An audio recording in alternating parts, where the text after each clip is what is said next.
جماعت اسلامی کے زیر اہتمام کراچی کی اہم شاہراہ فیصل پر ایک بڑا غزہ یکجہتی مارچ منعقد ہوا جس میں ہزاروں افراد نے شرکت کی۔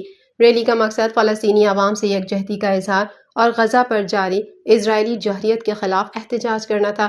جماعت اسلامی کے امیر حافظ نعیم الرحمن نے شرکا سے خطاب کرتے ہوئے مسلم ممالک پر زور دیا کہ وہ فلسطینی عوام کے حقوق کے تحفظ کے لیے متحد ہوں اور اسرائیلی مصنوعات کے بائیکاٹ کی مہم کو مزید مؤثر بنائیں۔ کراچی ٹریفک پولیس نے مارچ کے باعث شاہراہ فیصل پر ٹریفک کی روانی برقرار رکھنے کے لیے متبادل راستوں کا اعلان کیا تاکہ شہریوں کو پریشانی سے بچایا جا سکے۔ یہ مارچ جماعت اسلامی کی فلسطین کے حق میں جاری مہم کا حصہ ہے جس کے تحت 20 اپریل کو اسلام آباد میں امریکی سفارت خانے کی جانب احتجاجی ریلی کا بھی اعلان کیا گیا ہے۔ ریلی پرامن طریقے سے اختتام پذیر ہوئی جس میں مختلف طبقہ ہائے فکر سے تعلق رکھنے والے افراد نے بھرپور شرکت کر کے فلسطینی عوام کے ساتھ یکجہتی کا مظاہرہ کیا۔